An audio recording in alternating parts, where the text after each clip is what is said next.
All right. What's up, everyone? Welcome to Offbeat Podcast. I'm your host, Jorge George, and today I'm going to be behind the scenes. I didn't take a shower. I didn't feel like getting ready. No, I'm just kidding. No, but yeah, we just wanted to bring you guys a special episode today. And today's guest, one of them, he's already going to be familiar to you guys. Jorge Batres is in the house again. All right. Come on. Round of applause for Jorge once again. And then we also have his wife, Katie Batres, in the house. Come on, Katie. Let's go. All right. So today's episode, we're going to talk about, they've been married for 4 years now, right? Yes. Mm-hmm. So you guys have been married for 4 years now, but you guys have been dating and knowing each other for how long? 11 years. 11 years. Over Man. a decade. Over a decade, guys. That's huge. So today we're going to be talking a little bit about relationship, some entrepreneurship, and then also Katie's industry. She's in the finance industry, right? Yes, sir. How long have you been doing finances for? It's going on 3.5 years. 3.5 years. And you love it, you like it, you hate it. I love it now. Didn't start off that way. Okay, we'll get into that a little bit because finances can be sales, finances. It can be very challenging, right? As an entrepreneur. But let's talk about. Why don't you guys get into a little bit how'd you guys? He shared a little bit how you guys met, but let's hear from you. How did you guys meet? Because his story was my version. I'm just kidding. Yeah, right. Like in the movies, like Right. here's how it really happened. Right. Yeah, you get the true story when you hear it from the woman. Right. Yeah. You said it pretty accurately, but just to chime in on everything else that you had said, he was the most popular guy at our school. I think he was being a little humble, and he's like, "Yeah, I talked to people. She probably knew me." Everyone knew George. Everybody. Okay. So it was one of those things where everyone knew him so much, though, to the point where I was like, because everyone liked him. So I was like, no, I don't like him because everyone did. Yeah. And it was after 10th grade, we went to a summer like end of year party at somebody's like garage, and he was there, and I went with my best friend, and he didn't talk to me that night, but he tells me from his version that that's the first time he realized, I think I want to talk to her now. And so it was one of those Facebook things which you mentioned. Yeah. You know, back in the day when you put a to be honest, like this for to be honest. Oh yeah, the TBH. TBH. It took me a long time to figure out some of those abbreviations. Yeah, so that's how we slid in the Facebook DMs. That just shows how old we are because it was Facebook back in the day. Right. And we talked for maybe a few days through Messenger, but then we went on an actual date. Everything else he said in the other podcast was true. We did. And dodged that kiss. I was like, yo, this is the first day. Who do you think you are, you know? And he probably knew I was the type of girl that was like, unless we're boyfriend, girlfriend's official, you're not getting anything. Yeah. And so right the next day, packed a bag for us, picked me up from one of my dance classes at the Boys and Girls Club, walked me to a park, laid out a blanket, made bologna sandwiches, which, fun fact, hated bologna sandwiches. Wow. But that was the first one I had where every bite was like heaven. I was like, this is the best sandwich I've ever had in my life. That's what love does. Hold on. But what kind of mayonnaise did you use? Did you use the Mexican mayonnaise? I didn't know there was different mayonnaise. Did you use the mayonesa con limon? Or no? Just regular? Oh, see. Okay. Use the basic. I'm just kidding. Because that mayonnaise can make anything taste good. Right. I've had it. Yeah, it's pretty good. Yeah, this one was great. And so, yeah, by the end of that, we got together. He finally got that first kiss, which was great. And it's wild because we really only knew each other for a day. It was a day. And before we really knew the Lord, he still had his hand over this relationship, and I really believe that because he made it work. Made it work. We've been together ever since. That's awesome. That's awesome. You got anything to add, mi tocayo? I forgot to add that I also brought lollipops. Oh yeah, he did. They were the La Rosa. What are they called? The little cherry ones, La Rosa. The same people that make the mazapanes. Oh, okay. No, I don't think I don't think I've tried those. Oh, bro. Oh, okay. Are you from Mexico? Yeah. I don't think I'm not a big lollipop guy. That's why. That's Unless it, it's las de sandia, like the Okay. chile de Oh, sandia. that one's great. Yeah. I love those. So, and both of you guys you guys bring an interesting dynamic. And you guys are both entrepreneurs. You guys both business owners, entrepreneurs. What let's start with you. What led you down that path? George. For sure, George. I think he had a lot of influence just because for me, I was like, okay, what am I interested in? I'll get a job, because both my parents worked. Well, my mom was a stay-at-home mom. My dad worked, so I was like, get a good job, make good money. I'll be living great. And he always had this entrepreneurial just spirit about him, where he was always selling different things, making great connections, and so. What kind of things was he selling? Right. That part. I'm just kidding. He started off with chips, and then his first job was selling balloons down at Portugal in San Pedro. Oh, and okay, hustler, bro, by nature. Come on, it's always something new. Always something new. That's what's up, man. And That's Ciudad Juarez in him right there, bro. Yeah. Oh, for sure. And I think it was just natural for him to point out and it's still till this day, but it's natural for him to point out somebody's gifts and say, you know what you can do with this. And so for me back then, it was dancing, and then it was a fashion for a little bit for me. I had multiple businesses back in the day. I didn't know what I really wanted to do. Yeah.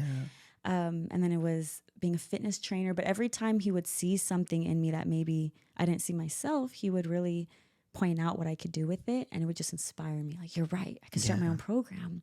And I had regular jobs before that, but I don't even want to talk about them. I did not like clocking into a 9-to-5. It just wasn't for me.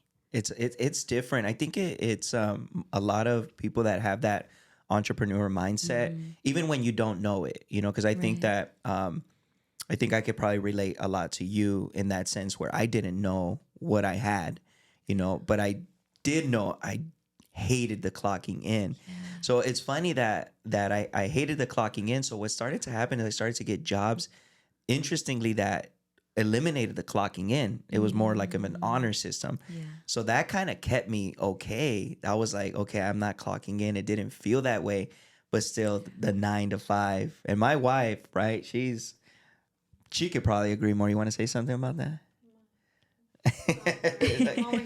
Focusing on this stuff. No, it's okay. She's over here focused. But yeah, so she has more like that, always like just like hustling and selling things and things like that, So, and then what about you, Jorge?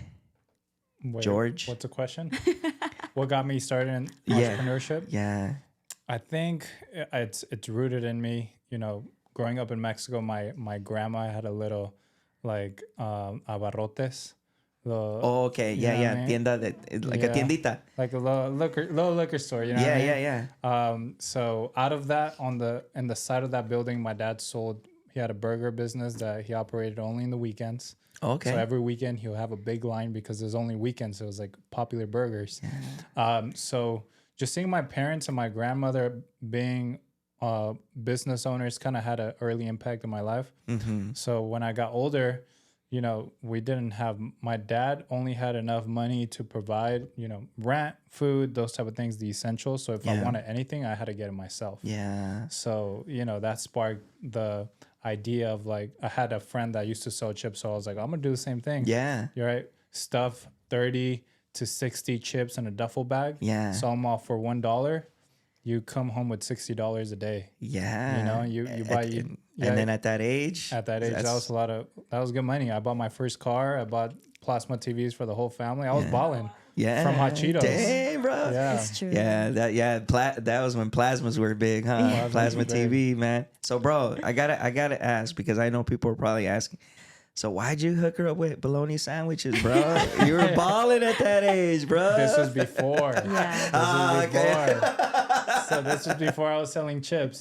So I met her 10th grade going into the 11th grade. And then once we started that junior year, I started selling chips. That's what's up, man. That's what's up. No, and I love those type of stories. I'm just messing with you guys. But I love those type of stories because it really does, like, it highlights, like, you know what I mean? That how just the entrepreneurship, spirit was just in you guys, was just in you. And I love that, like, because I come from similar background where my family, they worked their jobs, but they were very tight with their money, they were very like, bills, mortgage, rent, whatever.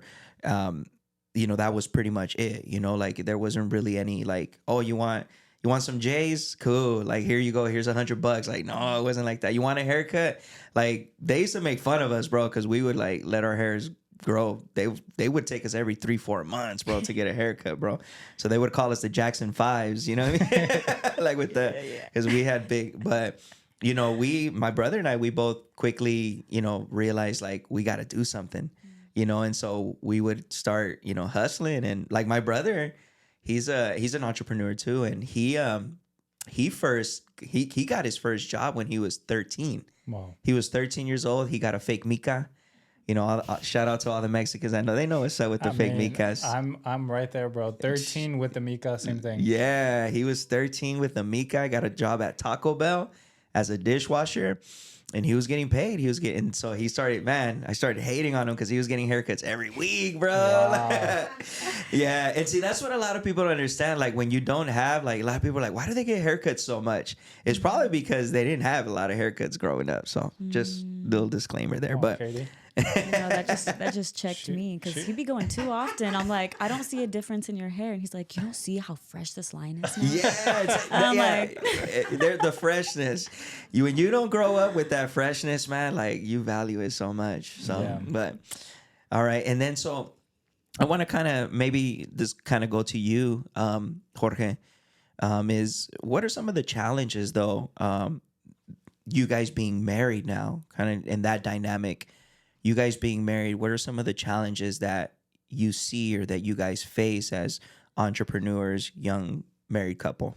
Yeah, I think we face some challenges. Nothing that stands out right now, but I think for me, I've dealt with personal challenges because, let me put the mic a little closer.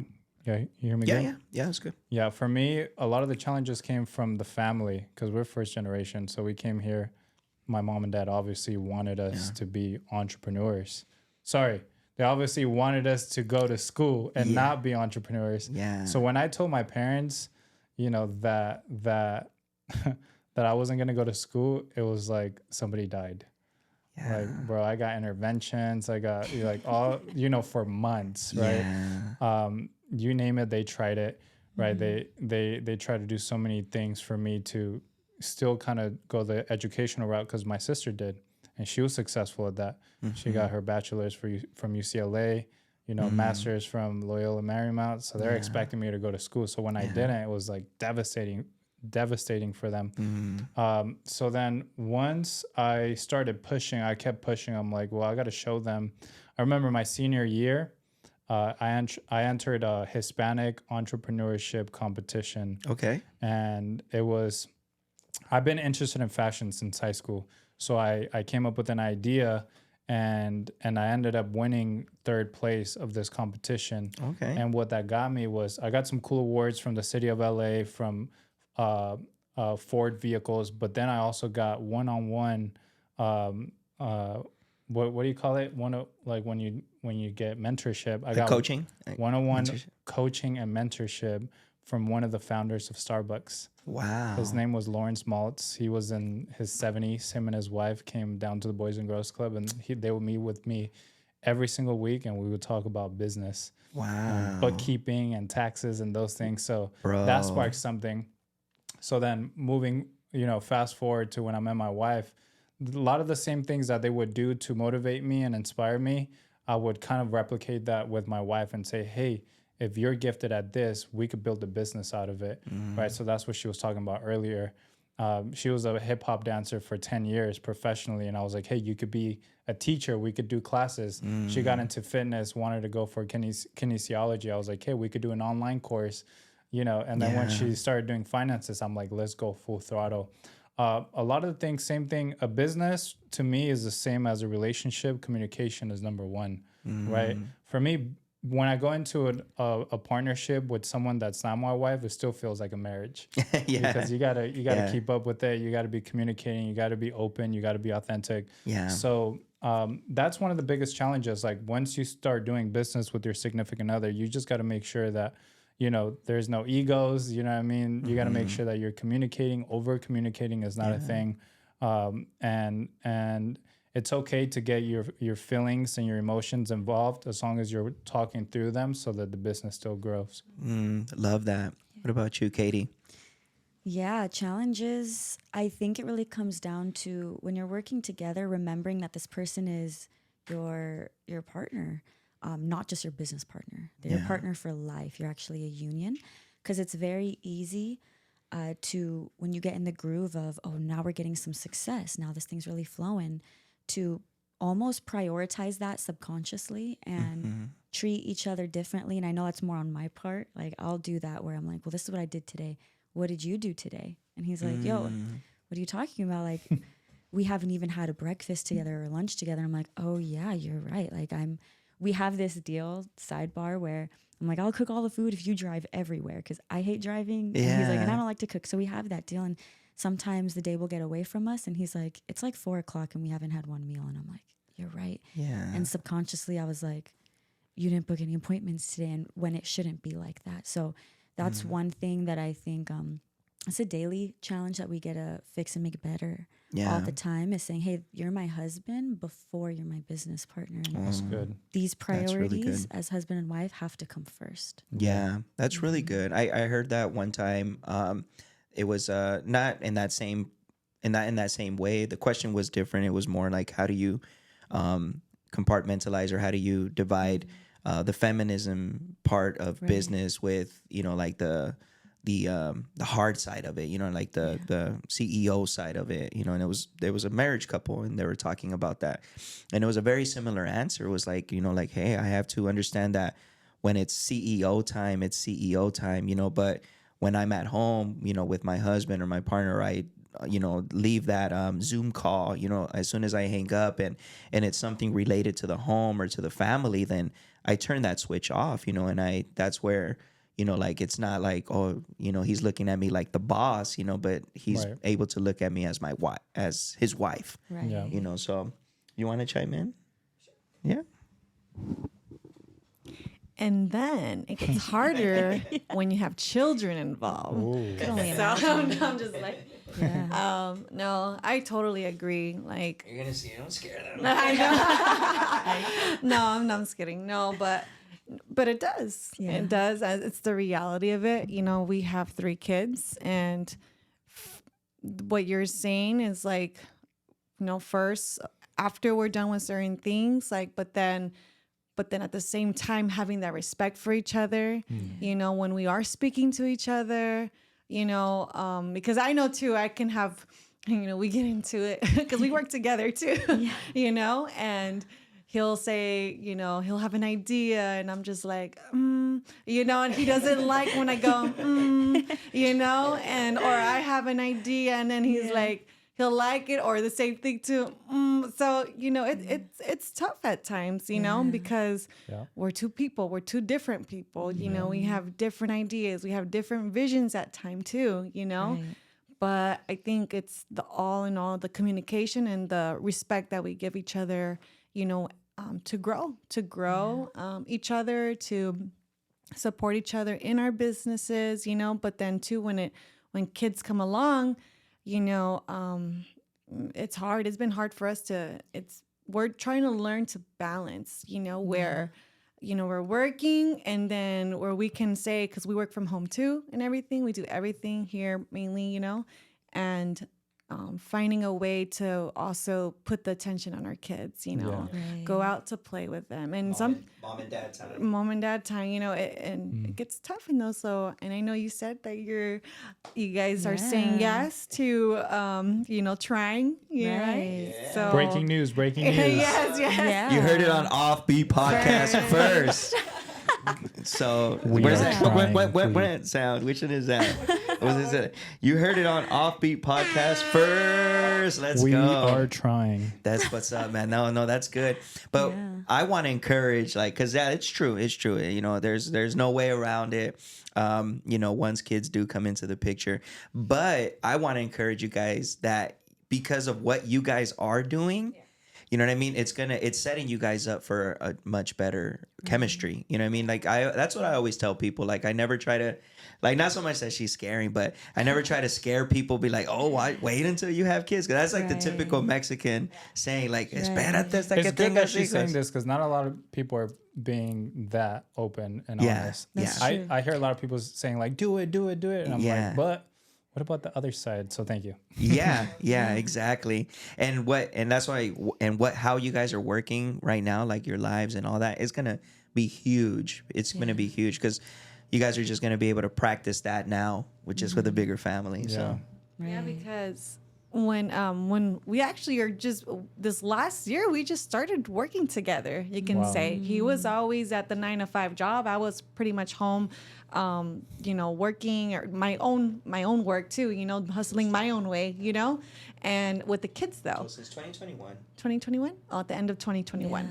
So we've had to learn with the kids involved in how to deal with things and how to work together and have family time and our date nights, Just so you know, you're going to need your date nights. Yeah. For a good while, I made sure we had our date nights, That's because even to this day, I'm like, I'm going to get the babysitter. The kids we got to go for a date. Like, we need it already, So because I always say this in marriage, the kids, they're going to grow up and they're going to have their own lives one day. So your focus has to be your marriage above everything, So of course, yes, your business is another baby and it's your pride and it's your income. But at the same time, your marriage is what's so important. So it's like making sure you're giving that time, you're investing in it, you're nurturing it, and you guys are enjoying it. Yeah, and it's a different dynamic right now.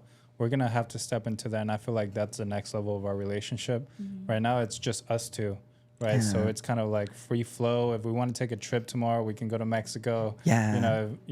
After this, we'll go have lunch together, and we'll spend time with each other. But I know that I have to think about those things when a baby comes and be more intentional with that one-on-one time with my wife. Yeah. But I'm excited about that because I know she loves to be organized and plan out the day, so...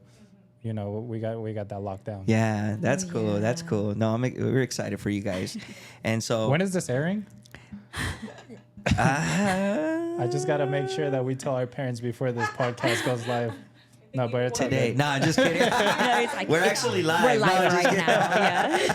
No, we're good. You start getting the phone calls. Like, hey, no, but but it's exciting. It really is exciting. And so yeah, I think those are good challenges. I love how you guys put that out, and I love what you said, the communication. I think we can all agree on is that communication is just so key when being an entrepreneur, with your partner, with your husband, with your wife. It's so crucial. It's so crucial. I always tell people we've literally these last couple years, the calendar has been our best friend.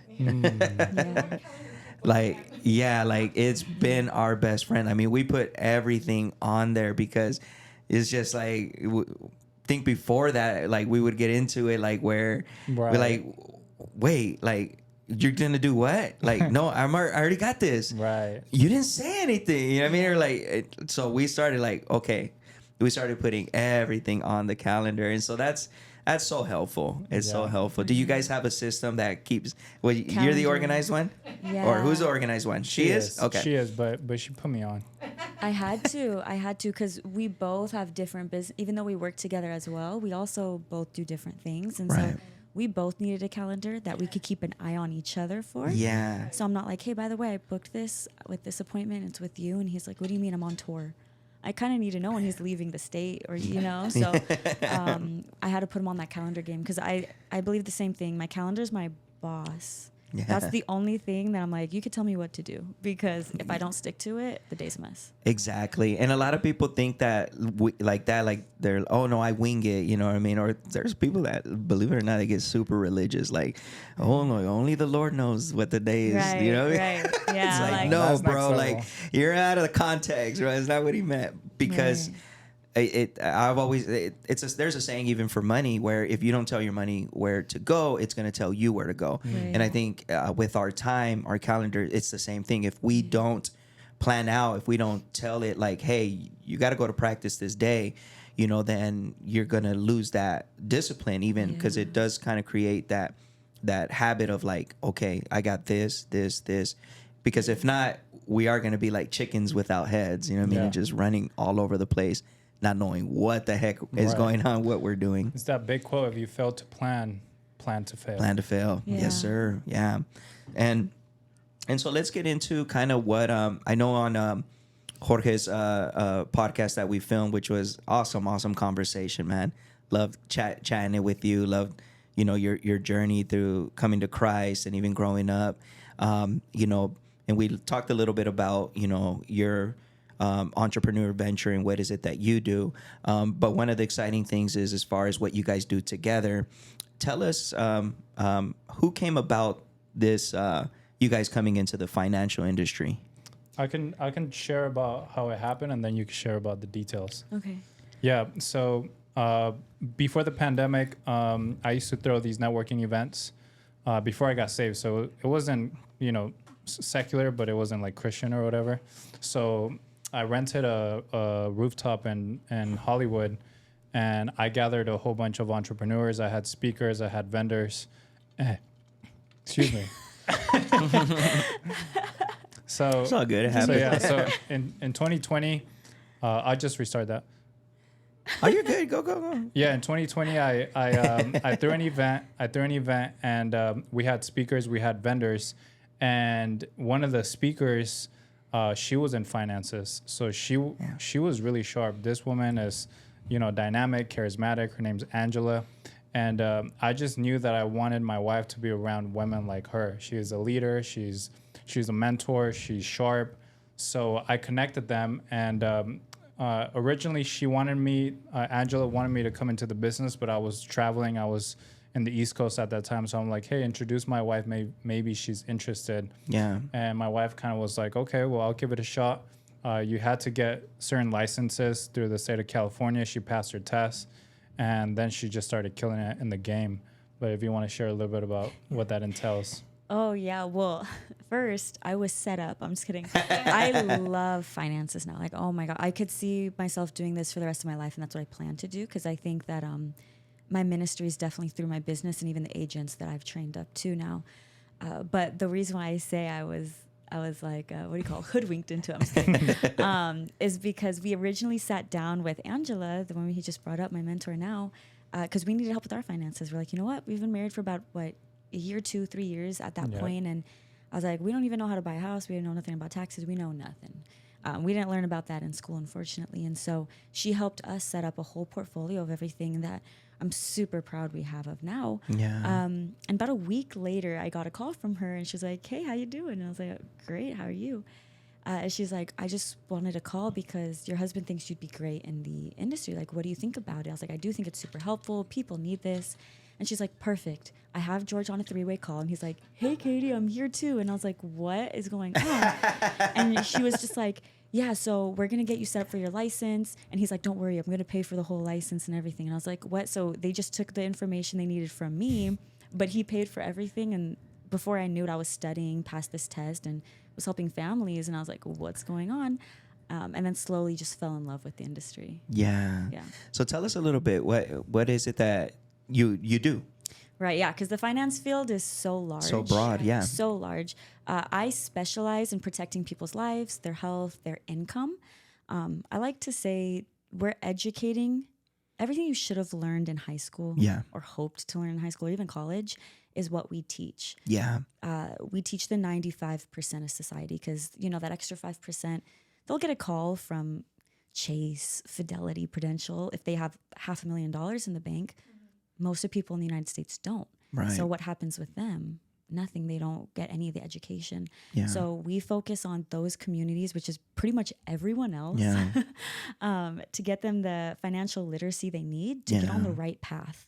Yeah, that's awesome, and I love that. I love that you pointed out a little bit earlier, and even right now, was that you first were attracted by it because of your own personal finances, Right. And I think that that's what's so good about these type of industries, the financial industries, coming into lower income families or middle class families, even, you know, because it's so true that a lot of these things we did not learn. You know, we did not learn when we were in school. Even college education doesn't even prepare you for a lot of the things that, you know, you should have been prepared for. You know, taxes, you know, life insurance, you know, and tell us a little bit about that, because I think that that's one of the things that, why life insurance? You know, why should I even bother with life insurance? Oh my gosh, it's so crazy. If you asked me this question and I was like 22, 23, I'd be like, yeah, you're right. Why? We're young, we feel invincible, and it kind of has impacted us a lot, even with people we went to high school with, people the same age as us who have passed away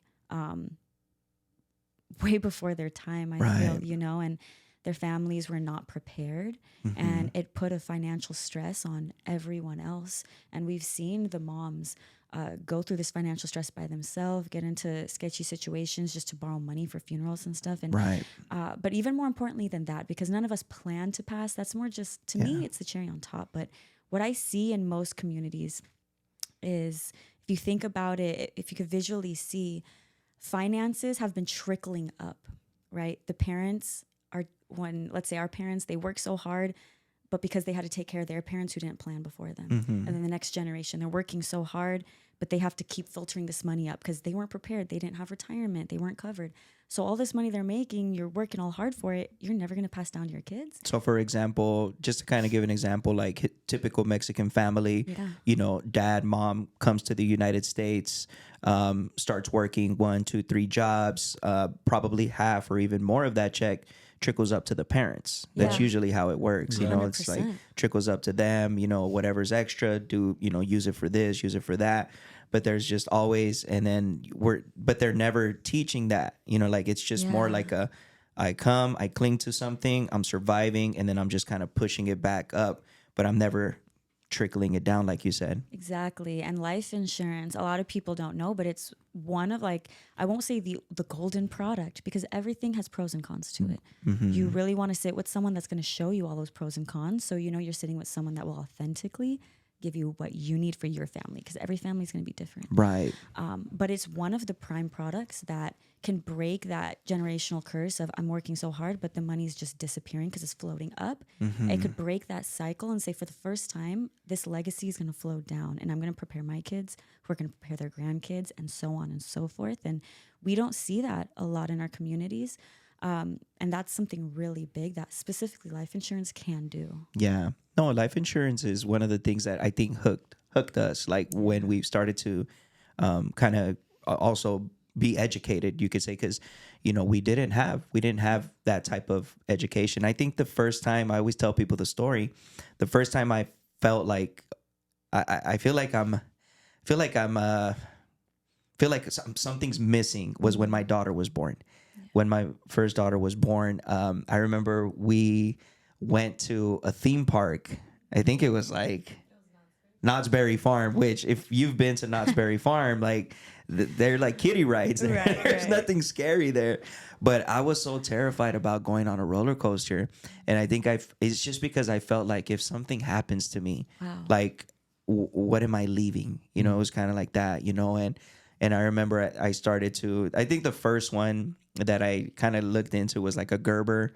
The Gerber life insurance plan. I just thought, you know, Gerber, who, you know, it's safe, whatever, you know. But after that, you know, we were able to sit down and, like you said, with someone and educate us and like, hey, these are your pros and cons. And I think that that's always a good mark of a financial advisor, is being able to weigh out the pros and the cons. Like, hey, these are the different types of insurances that are available to you based on, right? Because I'm sure you guys go based on age, right? Based 100%. On different factors, what income, right, they're bringing in. You know, you want to talk a little bit about that? Oh, yeah. When it comes to, with almost all products, but since we're on the topic of life insurance especially, it's all going to matter: your age, how healthy you are, sometimes even your record. So it's one of those where you're right, until somebody has their first kid or they're married or they buy a home, that's when they start thinking, maybe this is important. And even sometimes then, people are stubborn. They're like, no, I still don't need it. Yeah. They'll buy all the toys,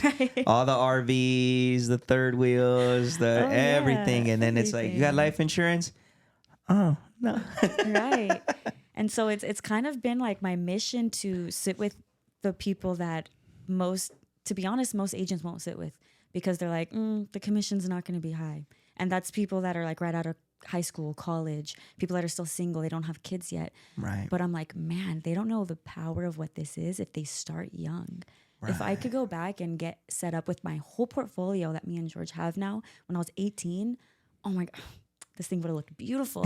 And so we're working every day to make sure it's still going to be as best as it can be. Yeah. And I even started young. We started at 24 getting our whole portfolio together. So those that are listening to this, if you're older than that, you need to step on it if you have nothing set up, because at 24, I wished the day I turned 18, that was my birthday present to myself, getting stuff started. Yeah, that's good. You want to chime in on that a little bit? Yeah, I think it's crazy how we have insurance on our phones and our cars, and you could pay, if you're young, you could pay as little as $20 a month for life insurance, something that won't be, for your whole life, but something temporary for like 10, 15, 20 years, and really get covered for $1 million. Like if I die and I'm paying 15, 20 bucks a month, I'm leaving a legacy to my wife and my future children. Yeah. Yeah, no, and it's one of the things that again, it's not to use something tragic, right, in people's lives to kind of chime in for the sales pitch, but it is very tragic, when you do see someone pass away in our community, in our city, in our state, you know what I mean? And it's usually from, our people, from the Hispanic community, Black communities, and they resort to car washes. They resort to GoFundMes, which there's nothing wrong with them. I get it. If that was the last resort, then that was the last resort. But a lot of times what hurts me the most is, and I just kind of have trained myself to be that way, but when I see that, it's tragic for me, because I'm like, man, like that was such a young man, number one. But then also too, like, man, like if they only knew that, you know what I mean? Like I can already imagine the things that they would spend their money on. You know what I mean? If they only knew that, like, man, they could be insured for less than, like you said, $30 a month. You know what I mean? Like, what is $30 a month? That's $1 a day. Right. You know what I mean? Like, we spend it. I mean, Starbucks, and Netflix, taxes, sales taxes, taxes on taxes. You know what I mean? Like we're like, we're throwing money constantly. And if people just understood, like, man, like it sucks that now your daughter, your son, your loved ones, and all this it's great that they're doing this for you, but man, like, why couldn't you think of them when you were living? Yeah, right. That's good. Yeah, so true. You're right on. You're hitting it right on the head with the GoFundMe accounts, car washes, food drives, because we're seeing so much of it. And when you're in that state of loss, no one wants to jump into fundraising mode. They want to sit back and heal with the family. Unfortunately, you have to ask for a lot of help from the community. And there's situations where, like, we even went through a situation where someone had passed. They did all those things, and me and George were like one of the few that supported. She probably came up with $100 for the whole funeral. Funerals are like 30,000 minimum nowadays. Yeah. And I was like, it was one of those things where you're like, hey, if that was the last resort, you hoped that it was going to be the best it could possibly be for them. And it didn't turn out that way for this family. So, just watching and knowing that they're still paying that off because maybe we didn't sit down with them sooner, Right. Yeah. So that's really huge. That's so huge. And I'm glad that you guys are both working towards that, because we need to educate, and I love that even you guys are targeting, like you said, young people, because it's so true. If we knew what we knew when we were 18, when we were even 17, even I honestly think that we gotta shoot for, because I feel like we're fighting in our culture. We're fighting for so many things. I think the things that we should be fighting for are like getting these type of educational resources in our high schools. You know what I mean? Like, I really think that's a whole nother conversation, but like, I think that's worth a fight, like putting these courses on taxes, courses on life insurance, courses on like different products, like all these different things, like make them mandatory, you know what I mean? Where people are sitting in on these at a high school level. I mean, can you imagine, what our neighborhoods and communities would look like if if our 16, 17, 18-year-olds were walking into a practical educational class Right. and coming out with this type of knowledge, man, it'd be huge. They It don't would- want to teach that. They don't wanna want to. teach It'll you- disrupt. Yeah, it'll disrupt the system. It'll disrupt They it. want you to Yeah. keep renting. They want you to keep going into debt. Yeah. They want Yeah. your taxes to be. Yeah, could you imagine if they were like, you know what, we're going to implement something across the country that's going to teach you guys how to pay less in taxes? There's no way. Like, Yeah. there's very few schools that do Yeah. implement financial literacy. And even then, it's still very limited on what they're going to teach. And Yeah. it's not until you sit with a financial professional who's licensed, who can actually give you advice of, hey, this stuff's out there. Yeah. You're just never going to hear about it unless you sit with someone, unfortunately. Yeah. And do you have a I think the other day, I think it was last year, remember that class that we took, Who's Your Jonathan? Oh, Yeah. Do you guys have or do you guys use like prototype, right? I guess you could say that's the word, like a prototype for like the people that you gear your attention to, like kind of like, because she said like basically Target in audience. this class, basically in this class she specifically said, she named it "Who's My Jonathan," and basically she described like and it was for a church, what their church vision entailed and who were they after. And they're like, Jonathan, he's a dad, he's a family, he's a working 9 to 5, he's this, he's that, he drinks his sorrows away on the weekends, like things like that, Right. and do you guys have a prototype where like it burns in your heart where you say, man, like these are the people that I really want to go after? Oh, yeah. Well, other than the young community, because I'm like, even if they don't come and learn this stuff, they'll have a little bit more time. Yeah. The older community, the boomers right now that should have retired, but 2022, the market went down so fast. We have clients we're losing $70,000 to $100,000 within the first few months of last year. Yeah. That hurts. If we're young, they would say, you know what, George, Katie, don't even worry about it. You can Market's recover. going to recover. Right. When you're that age, there's no way. There's no way. I had a client last year. His parents went through the 2008 market crash, and he got to tell me their experience where they were supposed to retire 2008, 2009, one of those years. And because that took so much of their life savings, all their retirement was in those types of accounts. They were still working till this day, trying to recover. He was like, it wasn't even that they made their money back and more. He's like, they're not even where they're supposed to be recovered wise. So they're in a position now where they're never going to stop working. And right now, the statistic, even for millennials, is that 9 out of 10 of us are going to work till the day we pass away, just because of the lack of financial literacy. Yeah. Want to chime in?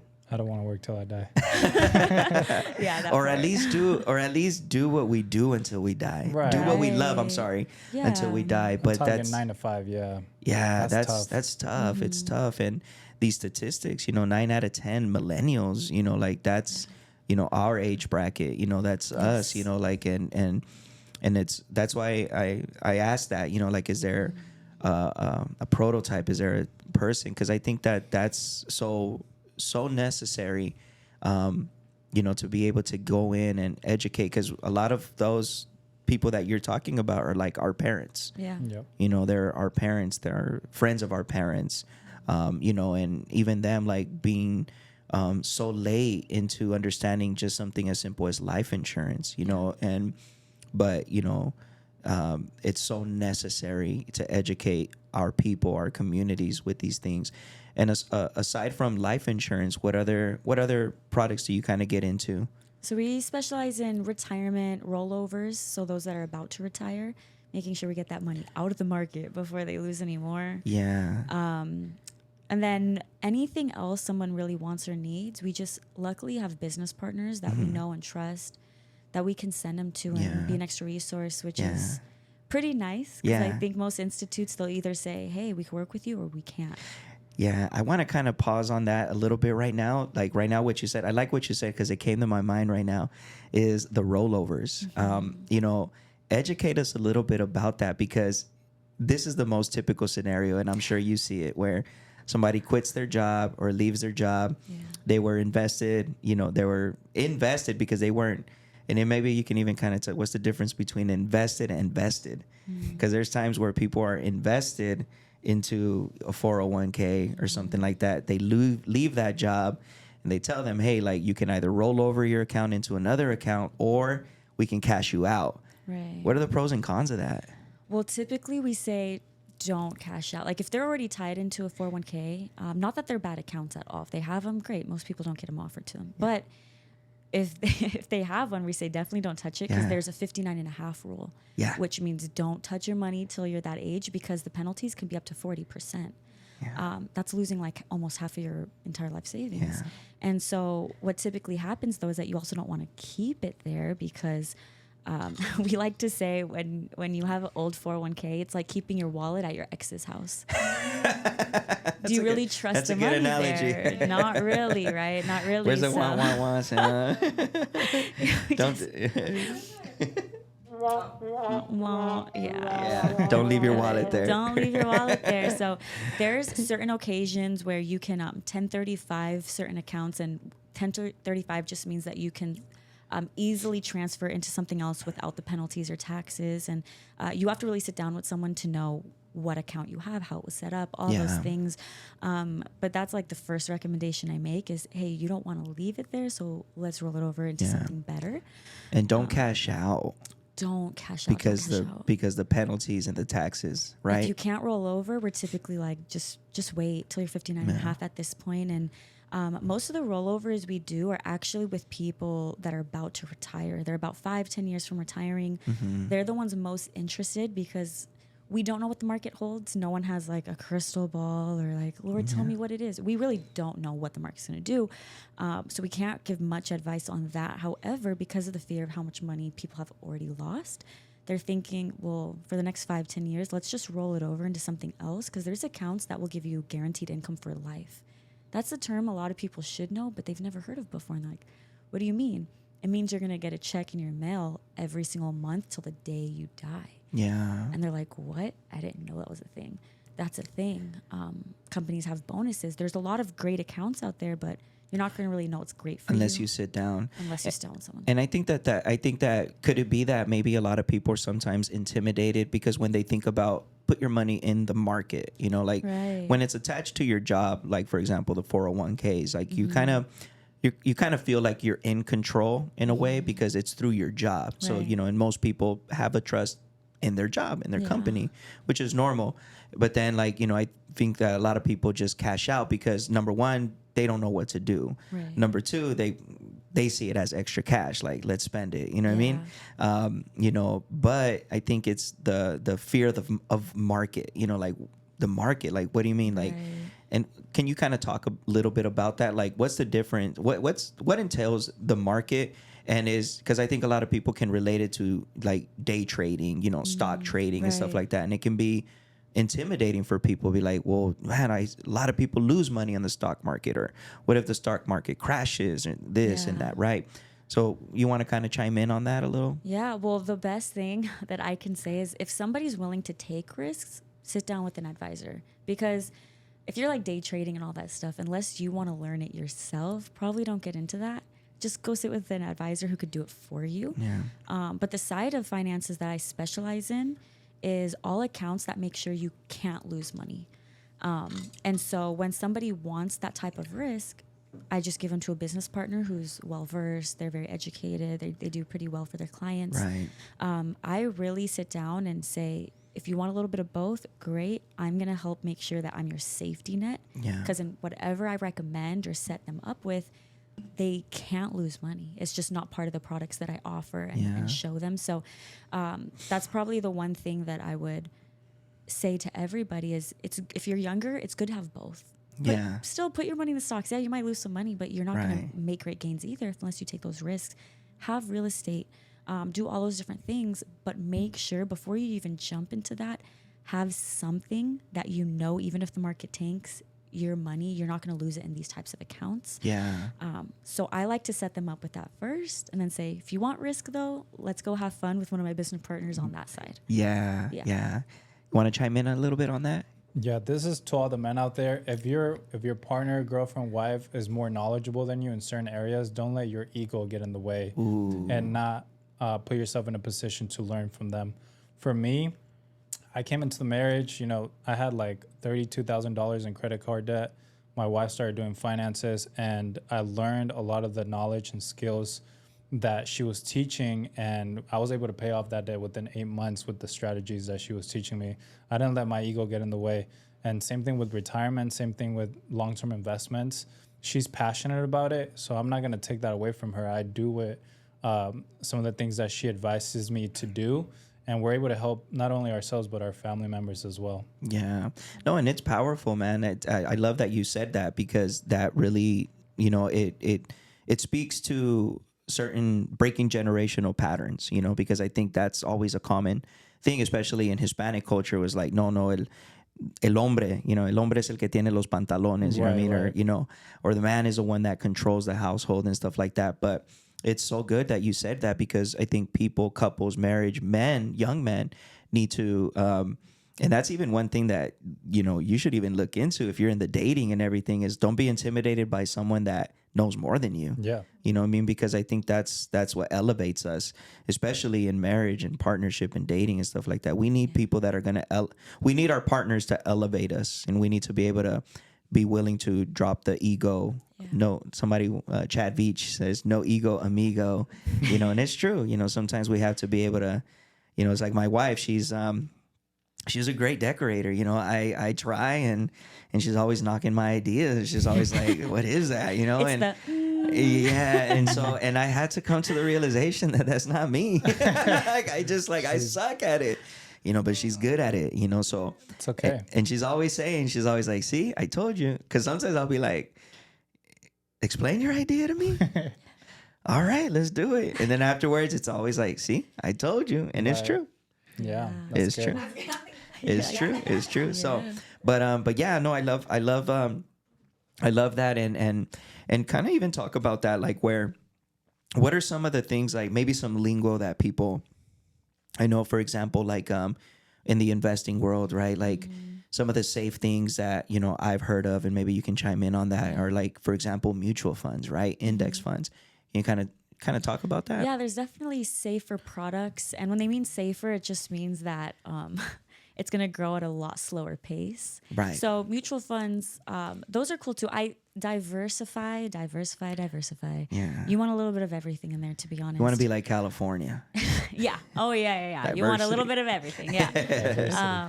So mutual funds, CDs, all those things where it's like, it's safer. It's still going to grow, but it is going to grow at a lot slower pace. Mm-hmm. So, a question I get a lot from people is if they come into a big chunk of change, like for example, I have some cousins that just came into an inheritance from someone else's life insurance. So lucky for them, they got to experience what that feels like. They're like, we want to put it somewhere, but the girls are about to be, of age at 18 where they're going to want to use it for college.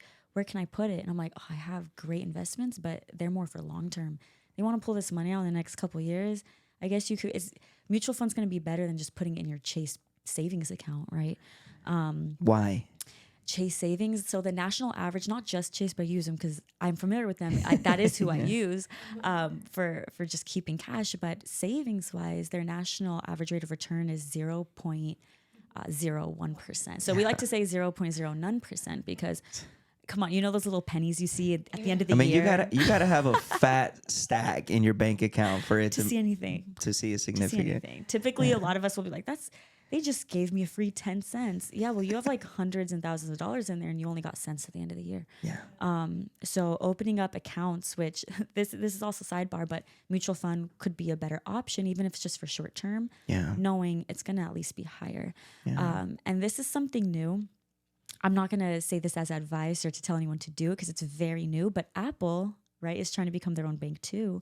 So not only do they have a credit card, but they have a savings account that's doing 4.16%, which is kind of smoking the market in terms of where everyone else is offering. The most you'll see is like 2-3%. Yeah. So for it being at 4.16, if it's just a savings you need easy access to whenever you want, right, may want to check out Apple because that's something new that's getting pretty big right now. Yeah, yeah, because that's good that you touch on that, because I think that's, again, going back to what we grew up in, the Hispanic family, Hispanic culture. It's always keep your money in your savings account or under the colchon. You know what I mean? Right. Like that's kind of the typical thing.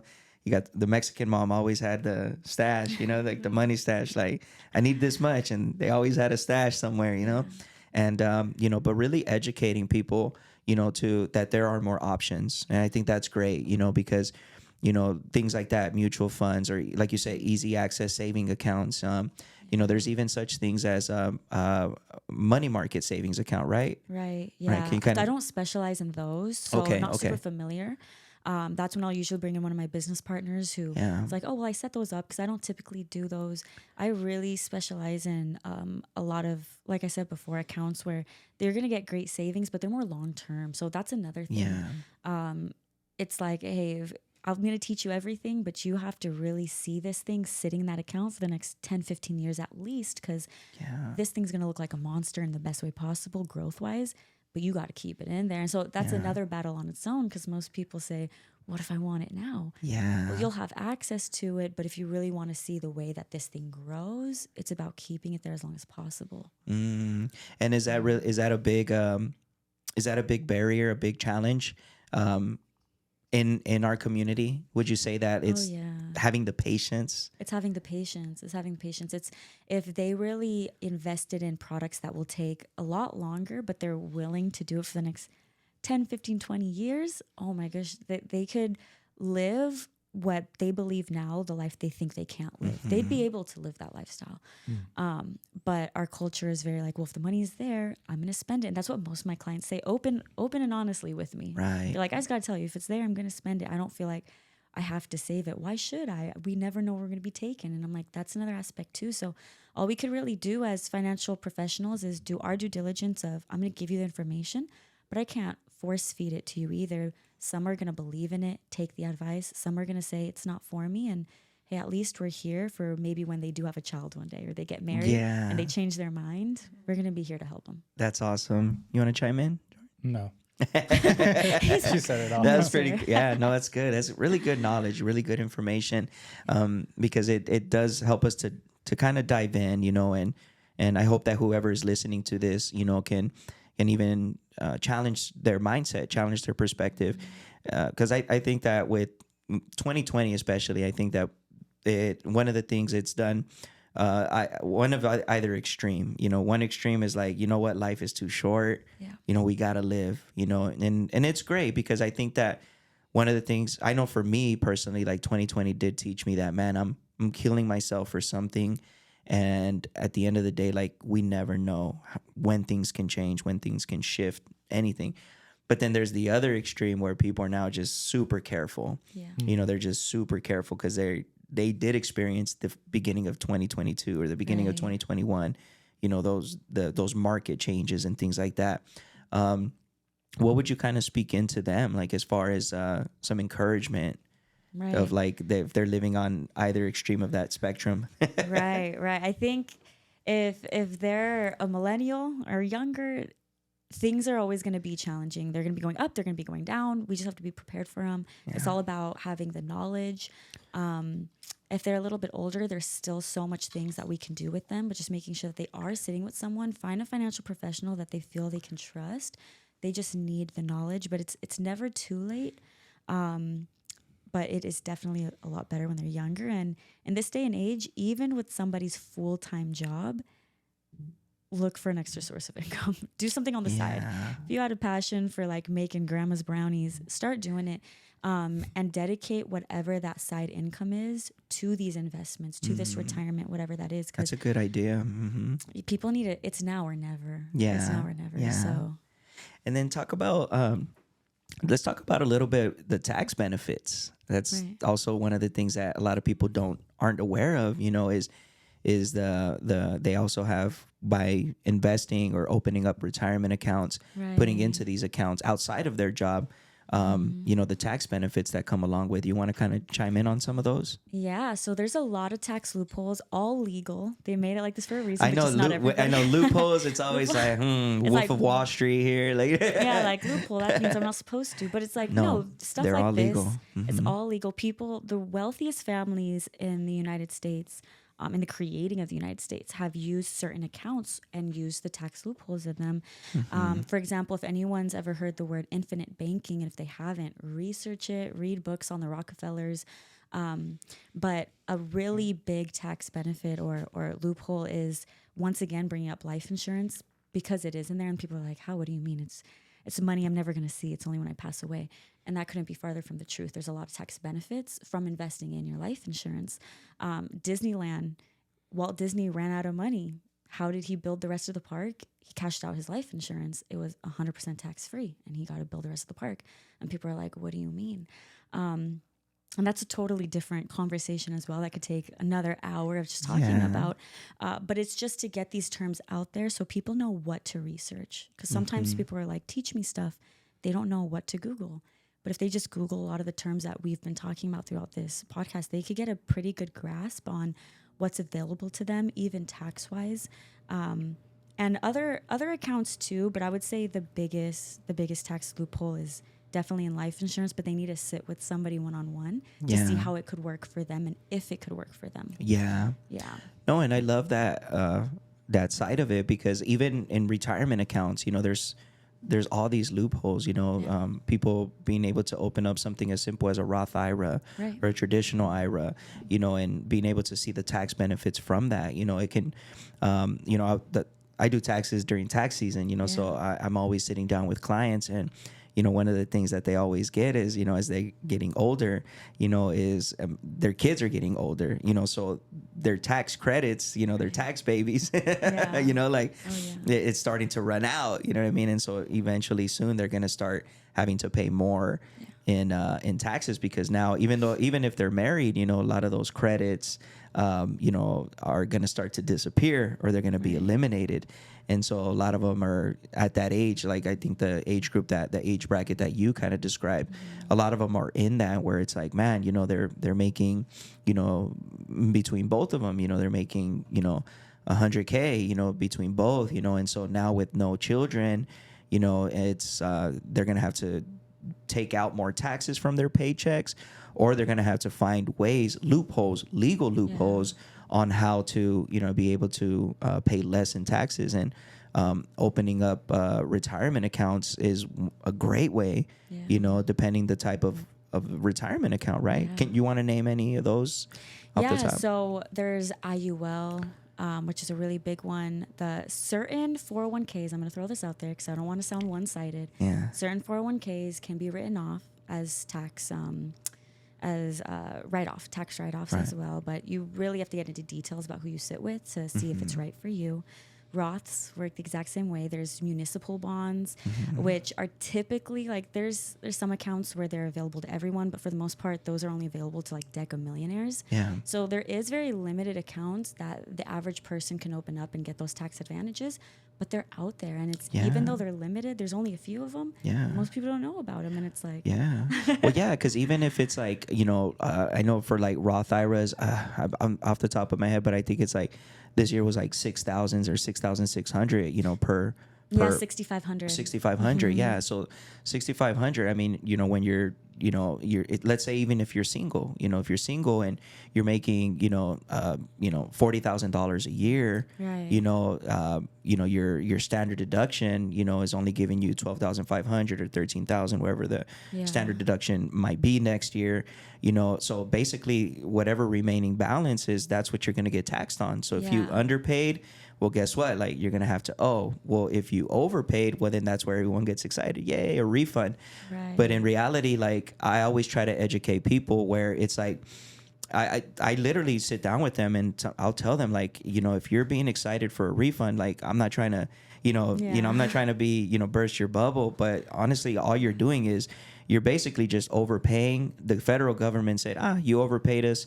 Here's your money back. That's with true. Zero interest, with nothing. And you weren't able to, at least if you find ways to keep more of that money in, maybe you might not get a refund, but guess what? You were able to dictate what you did with that money.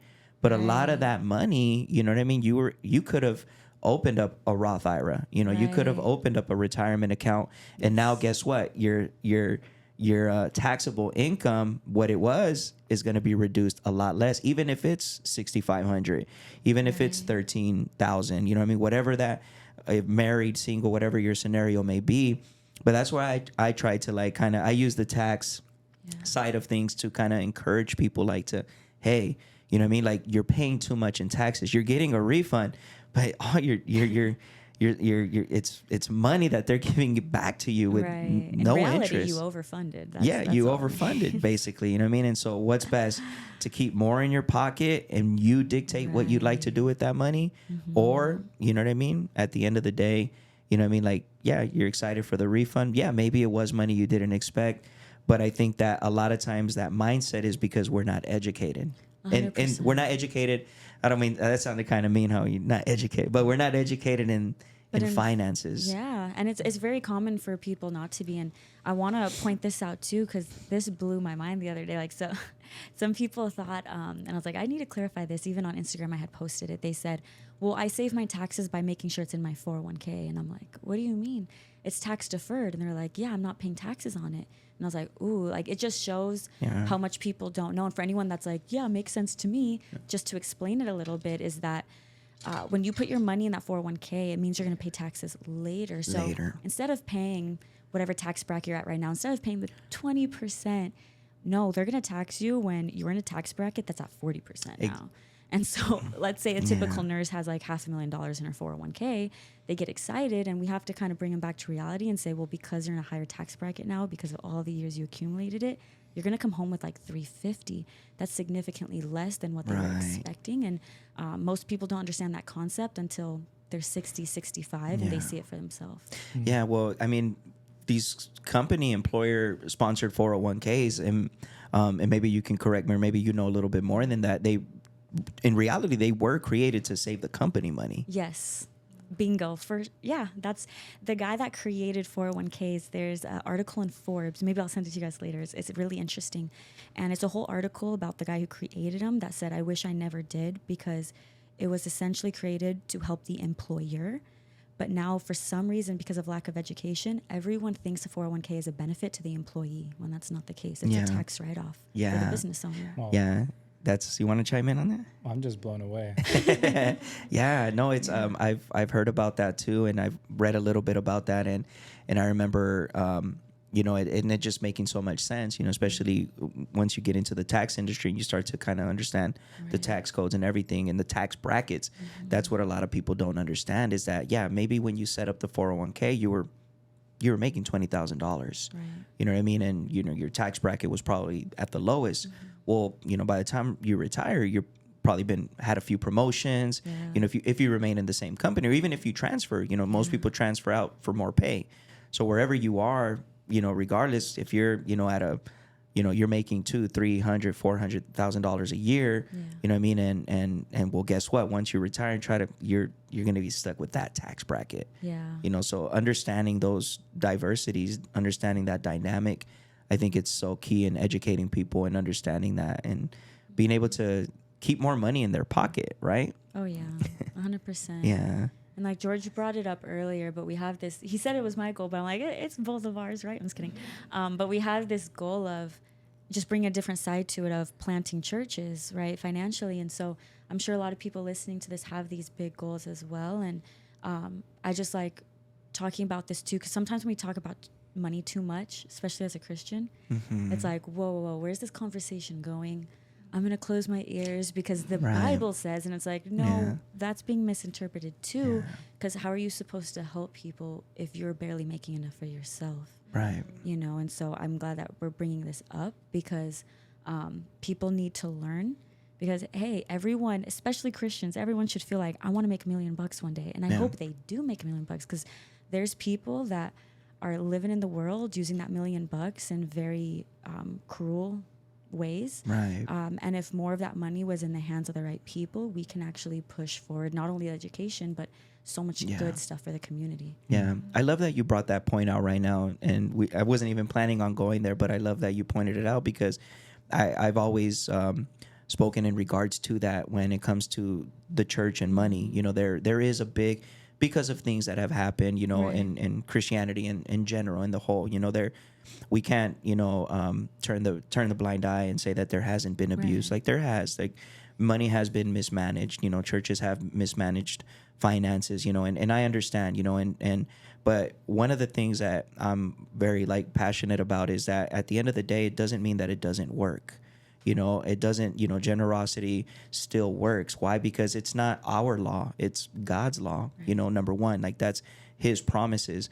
But I love that you brought that up, because it does bring in that part where we need to, even though just because, we're automatically in Christ doesn't mean that automatically like he's just going to, magically fix our finances. Right. You know what I mean? And I think a lot of times people have that mindset within the church and a lot of times because that's the only thing that they're taught. Wow. They're not educated when it comes to finances. They're only told, give and you will be blessed, and there's so much truth to unpack in that. And it's so true. I'm a firm believer. But at the same time, like I love the scripture in Malachi where he says, and I will rebuke the devourer. I don't know if you guys heard the Malachi 3, famous scripture, 3:10, like bring your tithes and offering back to the storehouse. Because God was dealing with, it was far deeper than just bringing tithes and offering. It was, they were turning away from the intention. They were forgetting who the main source was. So God was just reminding them like, hey, bring the tithes back to the storehouse, bring the offering back so that there can be bread in my house. And then I will open up the windows of heaven and pour out blessings like never before. And then it goes on, and I will rebuke the devourer. Now, I love that part. I always find the weirdest parts in scripture, but I love that part because the devourer. And if we really think about the devourer of the crops, the things that eat their supply, their resources. And that devourer, is still very real in today's society, even though it might not be eating. Maybe we don't have a land of crops of wheat, that's being destroyed, but our livelihood, why? Because we allow certain devourers. And I believe that today's modern devourers are like lack of wisdom, lack of knowledge, lack of understanding. What does even the Bible say in Habakkuk? My people perish because of lack of understanding, and I think it's being able not to just hear, because there's people that, man, give to the church generously, but still live in financial ruins. They live broke, they live paycheck to paycheck, but they're the most generous people. Why is it? Well, maybe there's some things in their personal lives. Maybe there's some things in how they handle and how they see money and how they use it that's a little bit distorted. And maybe that's where the knowledge, and that's where we're not open, to be able to teach people that, hey, there's a whole side of finances that if you allow yourself, to, because even like, hey, the beginning of wisdom, what is the fear of the Lord? So you got the fear of the Lord down, now allow yourself to be guided towards wisdom on how finances work, how money works, on how you can be generous, like you said, and not have to struggle in certain areas. Oh yeah. Yeah, I'm right there with you, because it's one of those things where I wholeheartedly believe, like wholeheartedly, not foolhardily, I guess both, but you really pray like, hey, he's gonna be my provider. And there's been times where even George and I have been in predicaments where we're like, you're gonna provide, right? Because we're gonna go hungry if you're not providing, and he provides. So I believe in that too. But when you're praying for him to provide and bring abundance, and then someone approaches you and says, hey, I'd love to invite you to this financial literacy event, it's free. And someone's like, no, they're just going to try to sell me something. And the Lord's like, we're trying to just give you education. Like, I believe the Lord works through so many people and things that you could read and things that you could search up online. And it just takes a little bit of us to be obedient and say, you're right, that was from God. It's not always going to be a miracle of, I looked at my bank account, there's money. Right. Sometimes God's like, how many people did I surround you with that know about money? And you still haven't asked them one question. It's those things, and just being wise enough to know that God's already given us everything we need. Sometimes our eyes are just not fully open to what those things are. That's good. I feel like you had something to say. You're like, oof. Well, there's a lot that you guys said. I mean, I just love the idea of God is not just going to magically fix your finances. I'm a big believer and I have a lot of faith, but I do also believe that there's some groundwork that we have to do as believers. That's the wisdom. That's the people that God places around us, asking the right questions and executing. But yeah, no, I'm with you on that. Yeah, totally, man. Yeah. And it's, and I think that, a lot of more, even the modern churches, more churches are coming along. Like, for example, a lot of churches are offering he's big on finances. Dave Dave Ramsey. Ramsey, Yeah. Peace University, Yeah. Financial Peace University. I know a lot of churches are introducing that into, and I think it's a great thing. It's a great idea, you know. And but I love what you guys both said. It was that surrounding yourself with the right people. You know, I think sometimes it's so true. You know, it's like kind of takes me back to a story that I've heard before where the man that was it was cloudy. He was rock climbing, and it was like there was a lot of haze, a lot of how do you say a lot of fog. There we go. There was a lot of fog, and so he grew tired, and he was on the rope, and you know, each time like he would just kind of like slip a little bit and slip a little bit, but it was so foggy he didn't know where he was going. He didn't know what was going on, and so he kept praying. He's like, God, help me. God, help me. God, help me. And so he heard a voice says, let go. Soft voice, let go. And he's like, devil, no, like I rebuke you. You know what I mean? Like, no, get away from me. Like, this can't be. Like, what do you mean? Like, so what? Just give up and let go and die? You know what I'm saying? And so what ended up happening is it's not a true story, just full disclaimer, but it's just an analogy. But basically at the end of it, like they rescue team made it there. And when they made it there, all the fog was cleared up. This person, he had already passed away, you know, because he was hungry. It was a few days. He died of starvation. You know, it was just all bad. And when they found him, they only found him 3 feet from the floor. Yeah. Wow. It is an illustration. Wow. Basically, like, sometimes God is telling us to let go. Wow. He's telling us like he's giving us the answers, but not in the way that we see it, you know? And a lot of times, you know, he surrounds us with people that are constantly like, hey, come learn about this. Hey, can I sit down with you? Hey, have you considered life insurance? Hey, what about your children? You know, all of these different things. And a lot of times we're so busy, like, nah, that's the devil. Nah, I'm not going to hear about that. Nah, not another scheme or this or that. You know, we're so guarded, kind of what we were talking about in your interview. We're so guarded sometimes that we miss out. Yeah. We miss out, and we can be like this rock climber. You know, Right. we're so close to just let go. Yeah. Yeah. I've never heard that story before, so I love that. I'm gonna keep that one. Keep that one. Yeah. So I think we're running out. Yeah, we're close to closing right now. Yeah. But I want to maybe something that you want to leave people with.